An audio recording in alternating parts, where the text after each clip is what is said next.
Well, hello, Dr. Turner. It is so wonderful to see you again.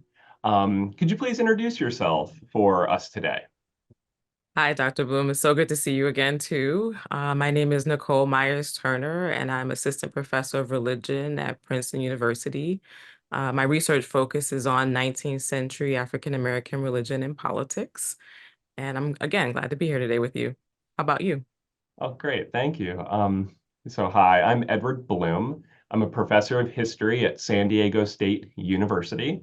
I've been researching and writing for the last 20 years on race and religion in American history, everything from what people think Jesus looked like to the era of Reconstruction, which is what we're going to get into today. So if it's okay with you, Dr. Turner, I'm going to just kick us off with our first question here. And um, with the passage of the Reconstruction Amendments, African Americans across the United States were for the first time entitled to legal rights under the United States Constitution. And that included the right to religious liberty. What did that mean for African Americans, and how did they exercise this new right at the end of the Civil War and during the years of Reconstruction? Sure. The Reconstruction Amendments are basically the amendments that ended slavery. That's the 13th Amendment that made African American citizens and provided for due process of law. That's the 14th Amendment, and the 15th Amendment that provided for voting rights. And essentially, what this suite of amendments did was to create the landscape for religious freedom, for Black freedom during the post-emancipation period. And what's interesting about the time is that uh, this expression of freedom actually took on many different frames. I think for African Americans, the idea of freedom was broad and encompassing. So while it included religious freedom, it also included things like the ability to control when and where you worked, the ability to command your family and to reunite families, the ability to attend schools, the ability to do everything that slavery had prohibited. But what stands out in this time is also the ability to form independent churches and associations. And this is something that really kind of takes off in the post-emancipation period, where you certainly had Black churches prior to emancipation, but after emancipation, the number of churches expands exponentially, as do the formation of church associations.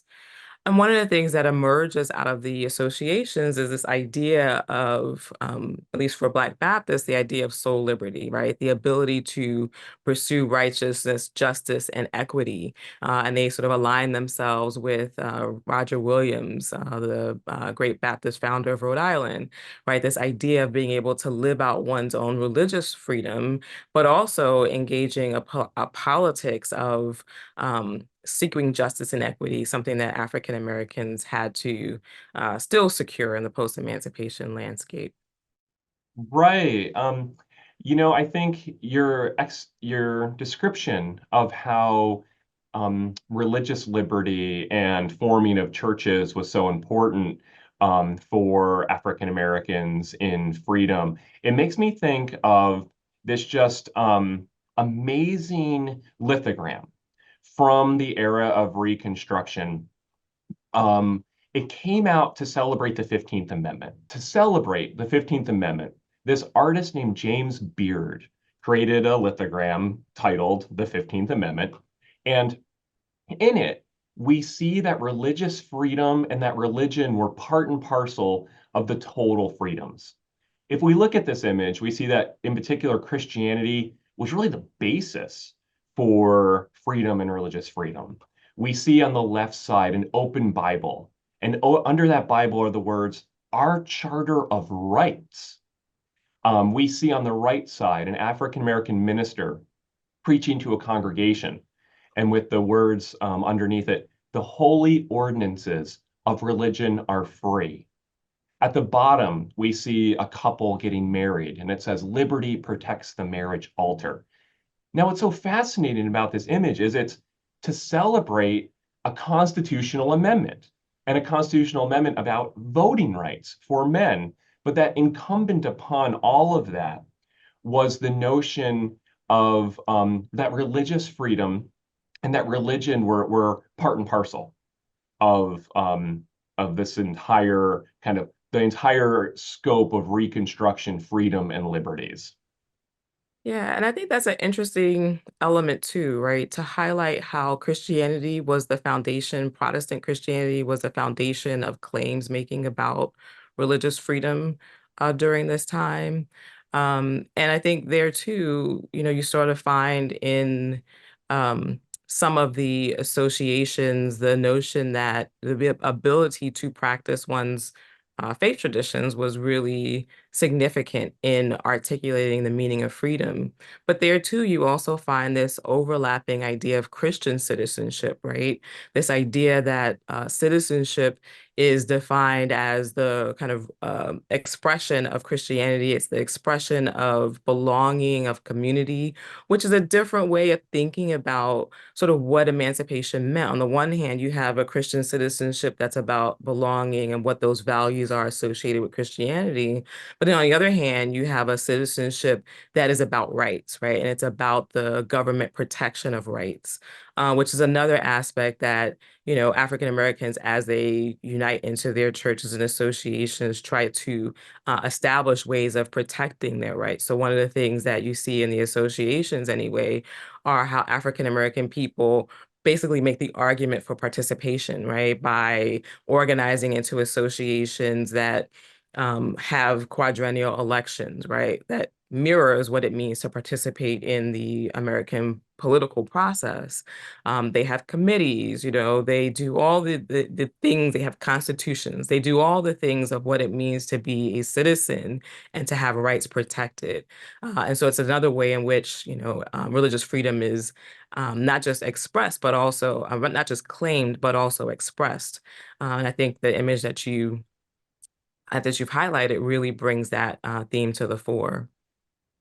And you're right that so that African American religious practice is so important to how how people and groups live out their freedoms, how they participate um, in everyday politics. And now, part of the reason that religious freedom becomes so important during Reconstruction, and part of the reason that African American religious freedom is part and parcel kind of central to to other wider freedoms is that when the Civil War ended, in response to the 13th Amendment, a number of Southern towns and counties passed what were called at the time Black Codes. So these are laws passed by white leaders, and basically they were to try to create a post-emancipation world for African Americans that would be severely curtailed, where rights would be really limited. Many of these black codes basically said African Americans couldn't purchase land in areas, they couldn't live in areas. And some of these black codes severely limited religious freedom. There were black codes in Louisiana that made it illegal for African Americans to hold church services after sunset. There were black codes that said African Americans couldn't preach unless they got specific permission from white officials. In Florida, there were black codes that made it illegal for African Americans to enter religious assemblies if white people were present. And you had to get, again, you had to get special permission from either like a white policeman or something like that.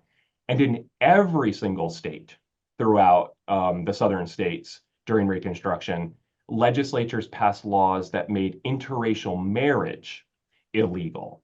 And so when African Americans looked to and turned to religion, to their ministers, to church life as a way for religion to be part of their freedom, to push for freedom, it was in direct connection to violations of religious freedom that then kind of led to why there was a 14th Amendment, why there was a 15th Amendment, so that the federal government said to these southern states and counties and towns, you can't violate constitutional rights of these people, of these newly freed people.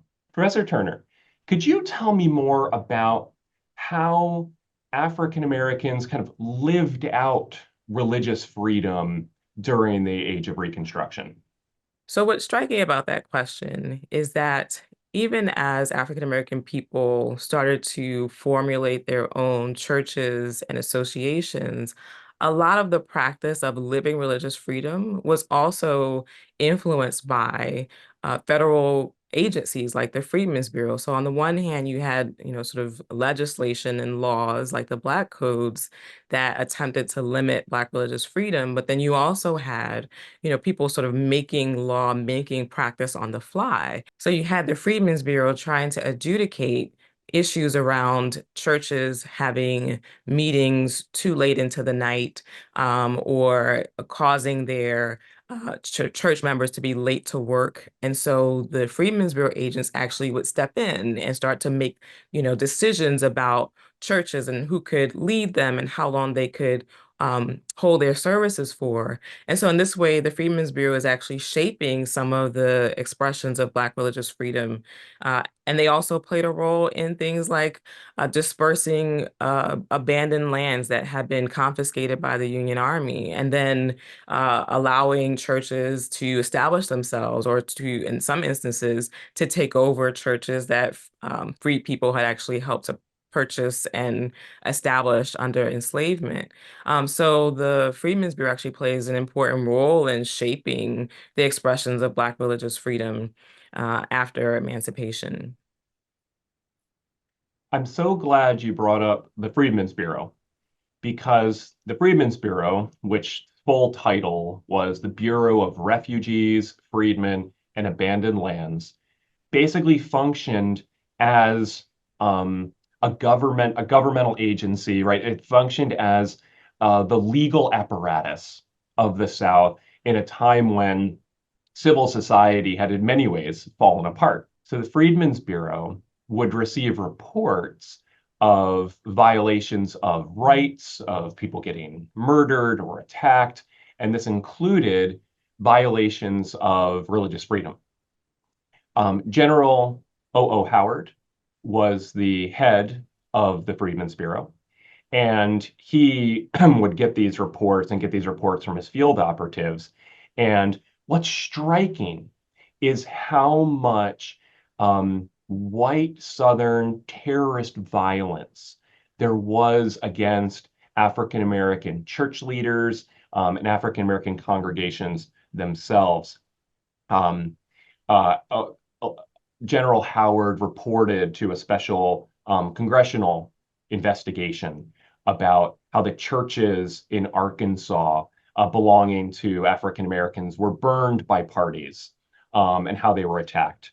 In Alabama, there became these massive battles over church property and church lands.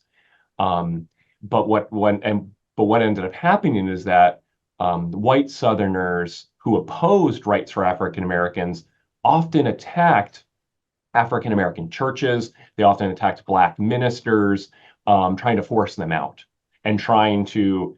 They saw these white Southerners saw African Americans using their religious freedom to advance their other freedoms, their political freedoms, their social freedoms, and these white Southerners saw this as a problem, something they wanted to stop. And one of the ways they endeavored to stop it was to stop African American religious freedom.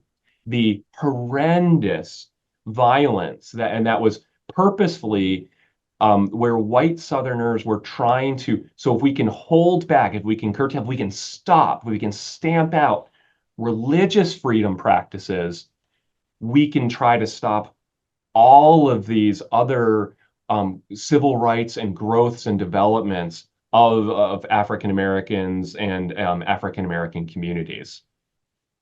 Thanks so much for raising that, the issue of violence and the overlap of racial violence and religious violence, right?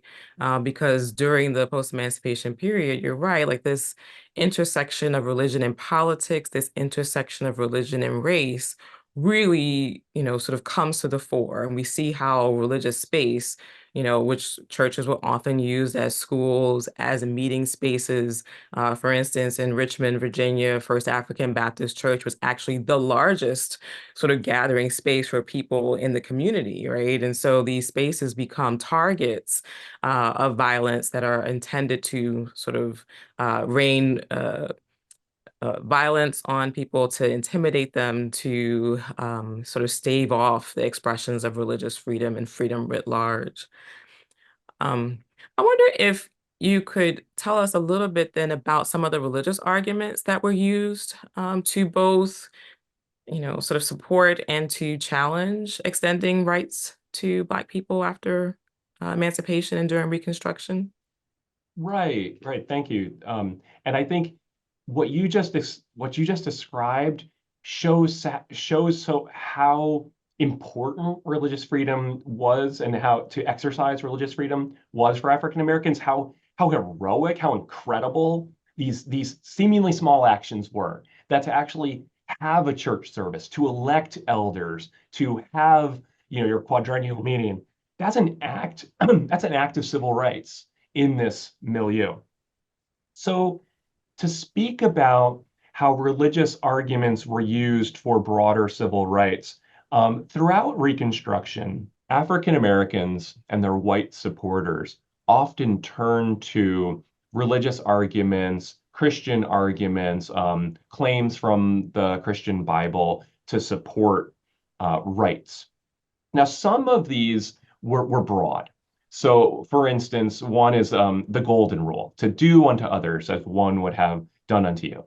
This was an argument you could read from lots and lots and lots of supporters of African American rights. You could even hear it from African American congressmen um, in Congress when they'd be advocating for something like the Civil Rights Act. And they basically would make the argument um, to white congressmen, hey, if you believe and do unto others as you would have done unto you, would would you like the right to vote? Would you like the right to, ride on a railroad car wherever you would like? So some of it was in a kind of general sense following those types of teachings. Another was very specific to the Jewish Christian tradition, and that is the story of Exodus. Right? The story of Exodus is the story of an oppressed, enslaved people who achieved their freedom. And in their freedom, they didn't just get freedom, they eventually got a promised land.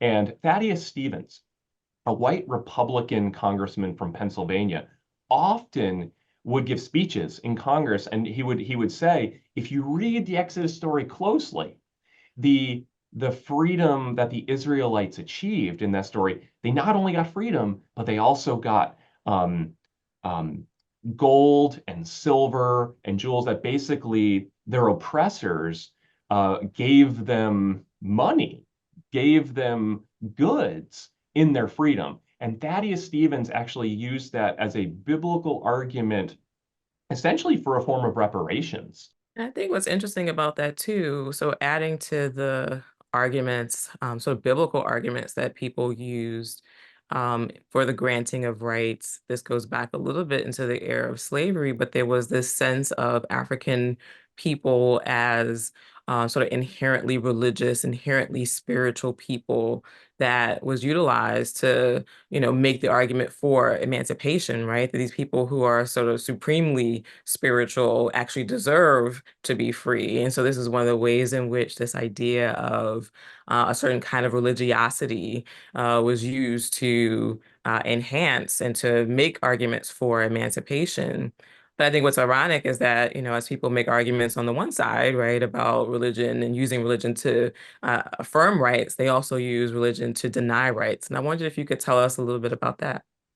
Right. So in the case of Reconstruction, religious concepts did get used in the legal sphere to curtail rights for African Americans. And this was specifically the case in several court cases of the era, most notably dealing with interracial marriage. So after the Civil War, when African Americans earned their citizenship rights throughout the country, numerous state legislatures passed laws that made interracial marriage illegal.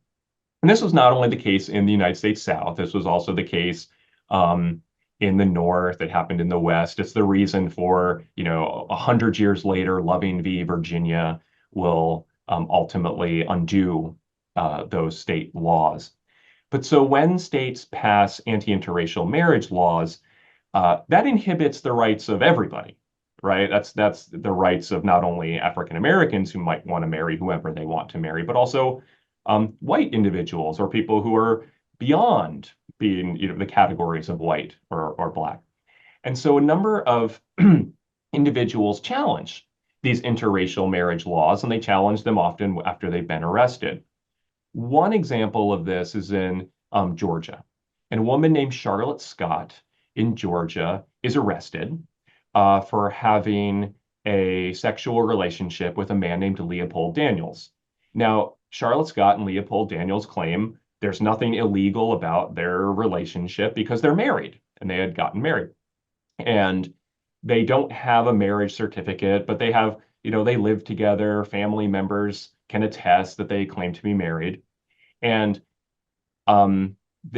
Charlotte Scott is arrested and the claim that she's arrested for violating the state's not only interracial marriage law, but also interracial sex law. They're both laws there.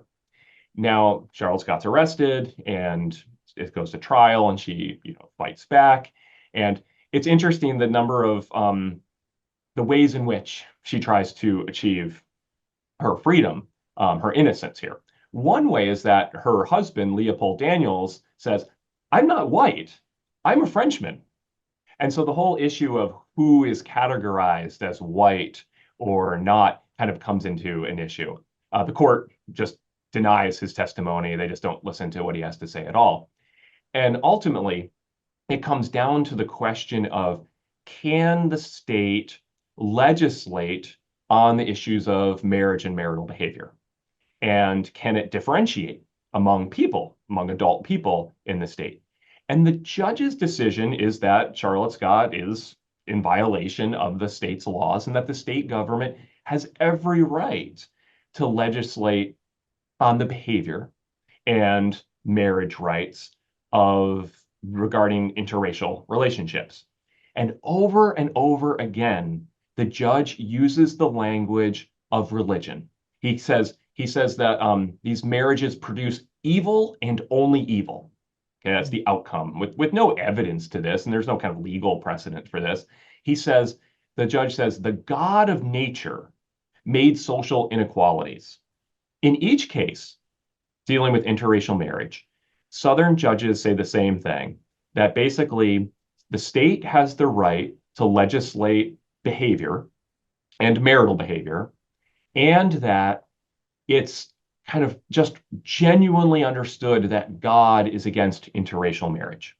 So this is so fascinating. The way that the court's judges have played a role in defining religion, right? And also in utilizing religious terminology in the development of their justifications and rationales.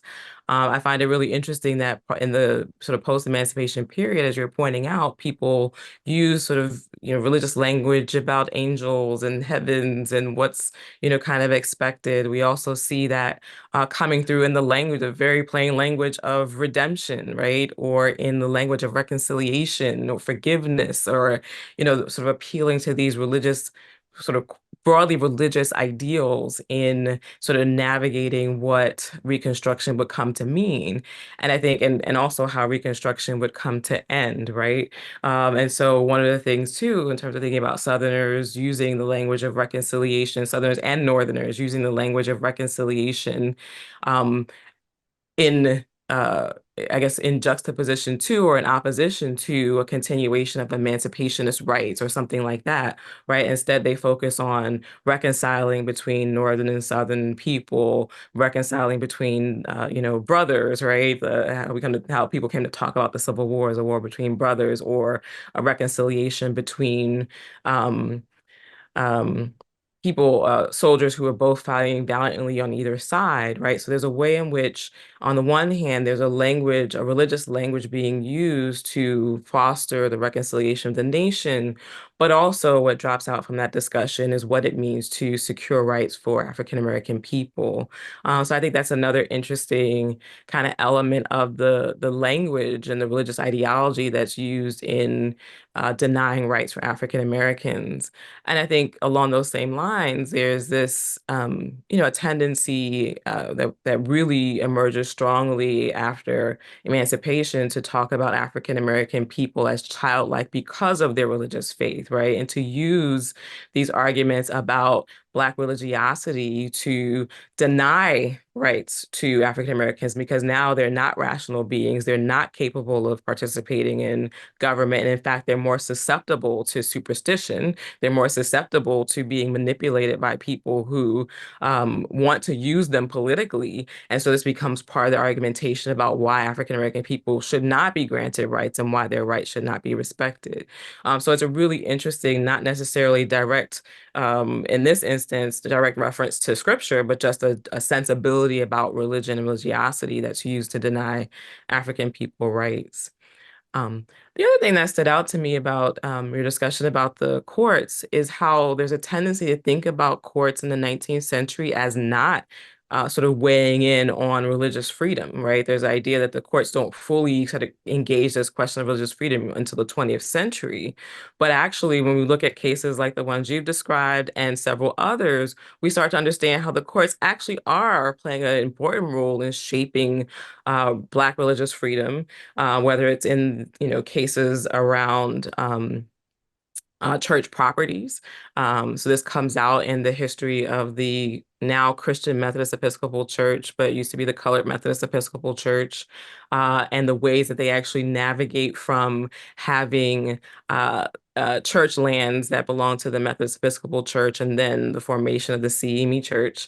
So you see the courts there, and you see the courts being involved in a lot of cases having to do with church schism, right? And so particularly for African American people who have used the courts, scholar Dillian Pennyroth talks about the rights of everyday use. Black churches have used the courts to secure their civil rights, to secure their rights of organization. But that also entailed the courts and being involved in sort of adjudicating questions of schism about who actually is the church. So it really is, I think, an important point to note that in the 19th century, the courts are playing this really significant role in defining religion and defining religious freedom. Right. Dr. Turner, I think you really hit the nail on the head and make such an important point when you bring up that point of this notion of African American kind of innate religiosity. So a sense of kind of racialized sense of all, that these people as a people are somehow, yeah, innately religious. Also, it blends in, it walks itself into a notion of being innately dependent people. Because during the 19th century, for some Americans, religion, being religious, especially being emotionally religious, is coded, gendered feminine.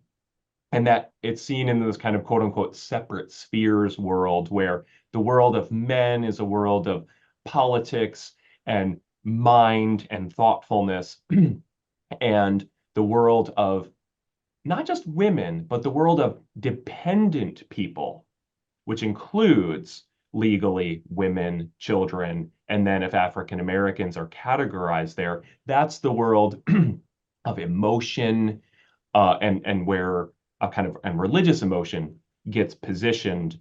And I think that logic, that sense, those racialized and gendered ways of thinking about how humans work does actually get into jurisprudence of the time, um, and also and the outcomes of jurisprudence. You brought up at the time known as the Colored Methodist Episcopal Church, and how so when the Civil War ended, you have African Americans who were churchgoers who, and oftentimes before the Civil War, they were in churches and church denominations dominated by, ruled by white Southerners, just as these white Southerners ruled over the land and ruled over, tried to rule over people's bodies. They also ruled over the church bodies. And so now with emancipation, you not only have African Americans who are going to have their freedom in church and have church life, but you have African Americans from the North coming down to the South to try to create fellowship, to create brotherhood and sisterhood with other African Americans and form denominations. So the African Methodist Episcopal Church, for instance, sends missionaries, sends representatives to African Americans to the South to say, hey, let's join up as brothers and sisters. Join our denomination, join our larger group. And in a number of cases, African Americans there locally are like, that would be great. We want to be part of your denomination and not affiliated with, not connected to these white individuals who did not treat us very well and desired to own us. And that then there become struggles over church property, just what you referenced. And in a number of cases, especially in Kentucky, there are cases where, okay, now we have a church, a physical church body, land, and you have African Americans who are in that church, occupying that church, using it, tending to that church. But the denomination that's ruled by white individuals legally own the church, technically own the church. And so there are then these lawsuits, and the most famous one or most kind of impactful one at the time is Lewis v. Watson from Kentucky in 1868. And this is an issue of church property. And basically, African Americans, this group of African Americans say, well, we want to have this church. We do church here. We do our church lives here, and we would like to join another denomination. And the original denomination, the Methodist Episcopal Church of the South, they say, well, no, we own the land. We're not going to allow you this land. We're not going to allow you this church. And then it becomes a financial issue of, do you want to leave the congregation, the place that you were, and start another one, or do you want to hold on to it? And in Lewis versus Watson, the judge says that because you're a group of people who just want to leave the denomination, like there's not a real schism happening here within a denomination. You're just people who want to leave it. The original owners own the land. Okay, so the white owners continue to own this church. Well, for some African Americans in the South, losing the land, losing the church, losing the place that you've done church, right, where you've had your spiritual life, well, that's not a great option. That's not a good financial option. It's not a good emotional option.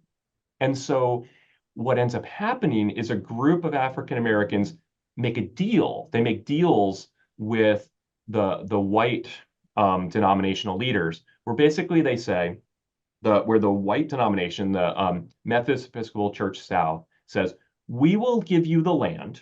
We will give you African American churchgoers. We'll give you this land in trust.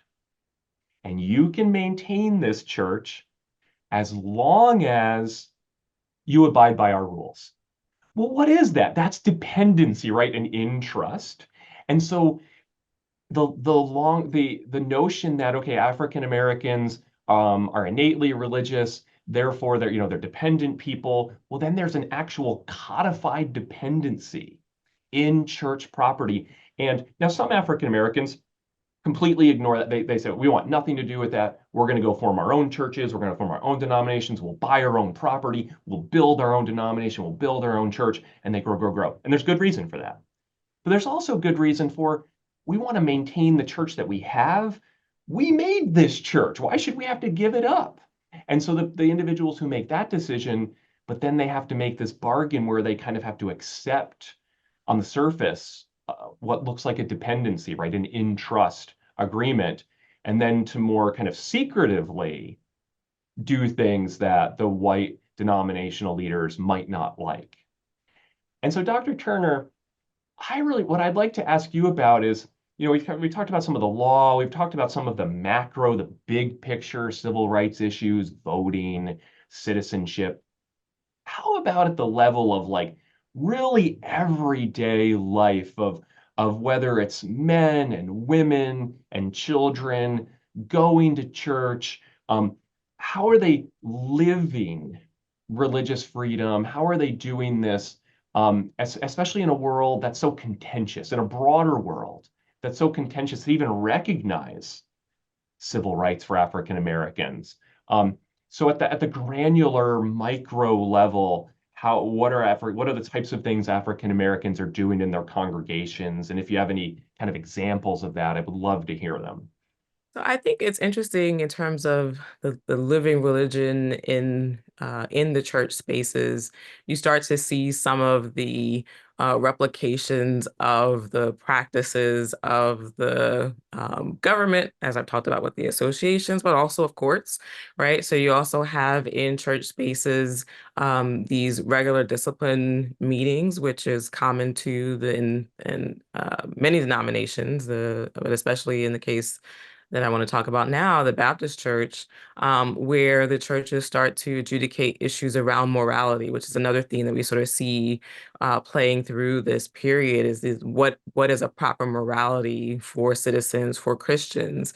And in Black churches, the question of morality also comes up in terms of issues of sexuality. And so you see cases around unwed pregnancy where at least in one instance at the Guilford Baptist Church in Petersburg, the church starts to, with the traditional practice of punishing the woman who's pregnant out of wedlock. Um, and then allowing that woman to name her quote unquote guilty partner and then changing that practice back. And so in this instance, you start to see how the churches enact a sort of tribunal kind of situation, some of their arguments about how cases of unwed pregnancy should be handled sound like courts where someone can bring in evidence and witnesses and things like that. So we can see, some of the ways that African American religious understandings of the law are being enacted in churches in ways.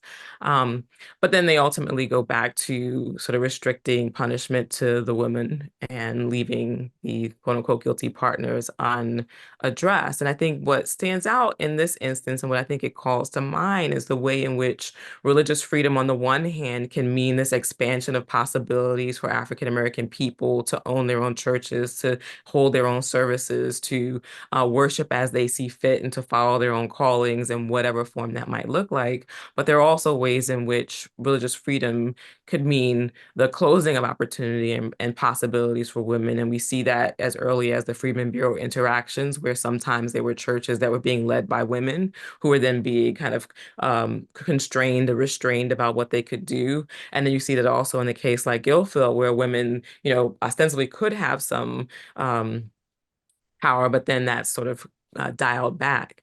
And so you do start to see some of the gender differences about what religious freedom could mean in this post-emancipation period.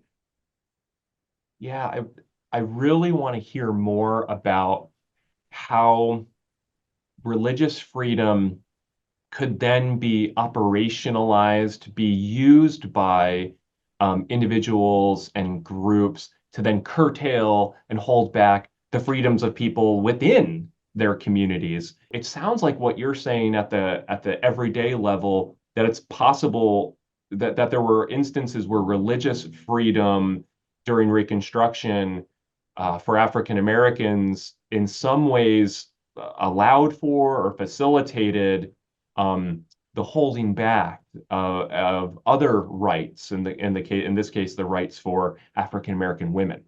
Would you like to expand on that some more?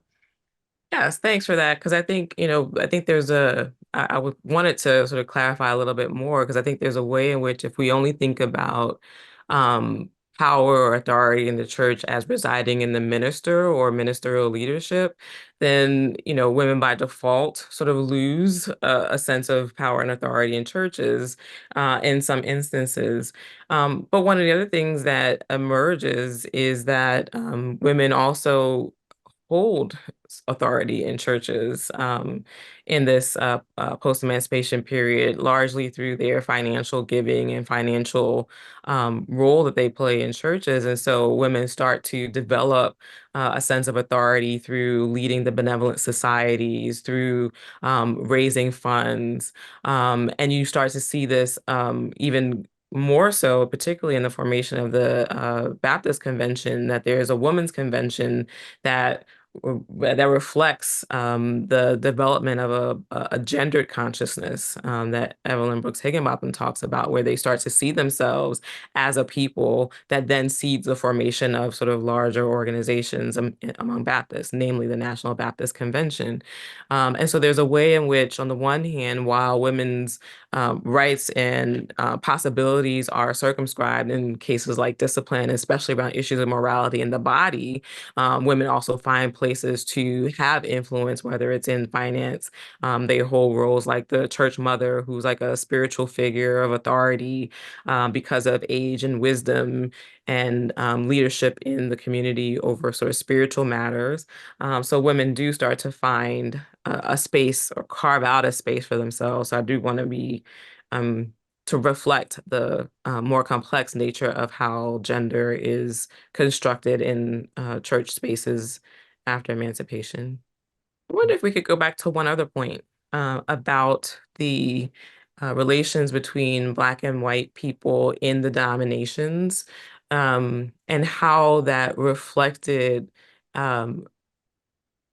I guess the possibilities of religious freedom, the ways that it was configured, particularly in the case of the CME Church, the way that the courts play a role in the shaping of what religious community can look like, and then what that means for Black religious freedom expression. Because you talked about there needing to be sort of this capitulation by the CME Church to what the MEC Church, what the Methodist Episcopal Church South was sort of lining up in terms of what churches could do.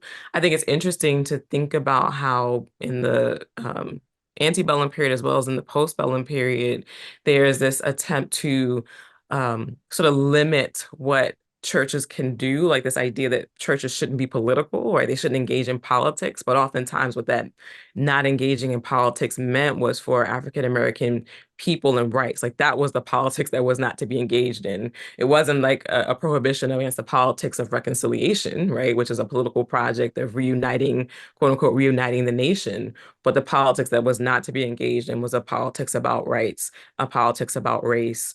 And so it's interesting there. And I think to add to, sort of understanding how African American people thought about the possibilities and how the government thought about Black religion and political possibilities. It's fascinating that during the Civil War, General Sherman, along with the Secretary of War, Edwin Stanton, in Georgia, they had this meeting with, I think a dozen or more Black ministers. And they want to know, what do African American people want, right? What do they want? How do they want to live? And so it's interesting, they go to ministers to find that out. And what they hear from the ministers is that they want land, right? They want to be independent, and that there is some difference, right, among them about who actually wants that, but most of them want land. And so it's interesting that the federal government, the military is going to ministers to ask this question. And then what you see in the CME case is also a matter of like this sense of differences of opinion about what is desired. And while the CME, the people who come to formulate the CME church, remain affiliated with the MEC church.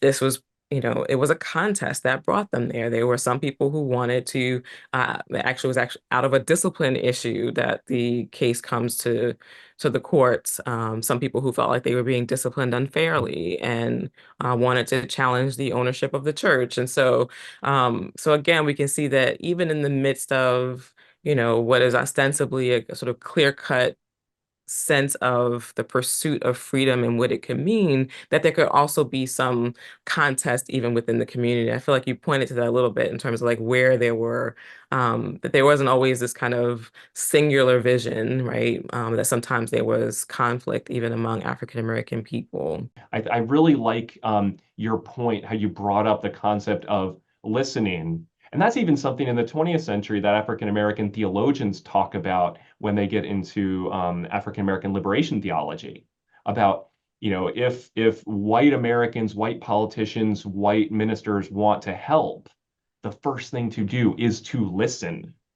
And I think that connects to the jurisprudence and how courts practice their lives during the Reconstruction period. Thanks for that. And I was wondering if you could say a little bit more about how we see the impact of Reconstruction era debates over religious freedom even today or over time. And you started down the path of connecting it to liberation theology. I wonder if you want to extend that.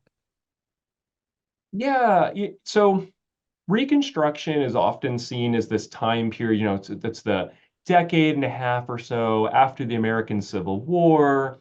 It sadly ends in the 1870s when Northern and Southern whites choose sectional reconciliation, a kind of reconciliation among whites over justice for African Americans. It's seen as ending as the Supreme Court kind of guts civil liberty, civil rights for African Americans through a number of cases. It's seen as ending, especially by the period of Plessy v. Ferguson, when the Supreme Court says that segregation is lawful. However, everything that you described about African Americans living out their religious freedom by forming churches, denominations, they form schools and colleges. They for whether it's Booker T. Washington at Tuskegee in Alabama to loads and loads of other individuals form relationships with white philanthropists, with other organizations, and from these schools, from these churches, from these denominations, a next generation and a next generation of civil rights leaders are born. And so we get people like W.E.B. Du Bois, who gets a scholarship from a church to go to an African American college in the South, who then has a professorship at Atlanta University, where what does he do there? He writes prayers for his students and writes books that challenge inequality, all the way up to basically, if we were to trace every 20th century civil rights initiative, every 20th century civil rights organization, if we trace them back, if we look toward the roots, we find schools, churches, colleges, people, philanthropic organizations that are at the roots that create that wellspring, that by when we get to the modern civil rights movement of the 1950s, and when historians or when white Americans were surprised to find all this activity, if we follow the roots from Reconstruction, it makes perfect sense. All of the debates, all of the robust participatory democracy, legal life at the local level that people were living, that you described so well, well, that just emerges. That just comes into the public life in many ways for the first time. These people, these groups and these individuals and these peoples have been doing this for almost 100 years. And that's why in the 1950s, the first historians, the first people to kind of try to do history of the modern civil rights movement, called it the Second Reconstruction. In many ways, because of it was the fruits of these liberties and freedoms and what people did with them, and the growths and the fights that they had during Reconstruction, which then seemed to end. Okay, we have an age of segregation, but that didn't stop African American churches or colleges from growing and teaching and training. And then, by the 1950s, you have waves and waves, armies and armies of people who were going to be heard and who were going to change the country to make it look like what their lived religion looked like. Such a powerful depiction of the overlap of uh, civil rights and religious freedom, right? Something that was formed during the era of Reconstruction and oftentimes earlier through churches, which we've mapped, but also this overlap of religion and political engagement in a way that I think is present from the start in terms of thinking about the formation of independent denominations as pursuit of soul liberty, this intertwining of religion, the free practice of religion as a right, and something that is supported and sustained across time, even though, right, as you point to the imposition of Jim Crow segregation, that this baseline, this foundation of engagement around religion and the law and politics is something that is sustained across time, even as it had been kind of historically used to demonize and to deny Black political rights. It's still endured. And I think, as you pointed out, it shows up again in the civil rights movement, but now we have a much longer understanding of that development because of this discussion about religious freedom for African Americans in the era of Reconstruction. When you think about religious freedom and you think back to the research that you've done and the studies you've done of people in their churches or people in their organizations, and you think of the concept of right disestablishment and religious freedom, are there any people or events or moments that you think, I wish I could go to that time and be a bug on the wall or interview people that were there? Like something was happening here that fascinates me when I think about religious freedom and liberty. Is there any just kind of interesting examples that really like you think like I would love to I could go back in time and know more about this? That's such a great question. Um, So I initially what came to mind as you were posing the question is Fields Cook, who was a man who was born enslaved, who was able to get his freedom before emancipation, but who left us his biography, one of, a hundred or more, a little bit over 100 slave narratives, but he left us his story of his experience of enslavement and how it hindered his religious freedom, how the institution of slavery limited his ability to become a minister, to follow his own spiritual calling, how, for a time it, limited the relations between him and other white people. So slavery, starts to determine who can be brothers, how that can be expressed.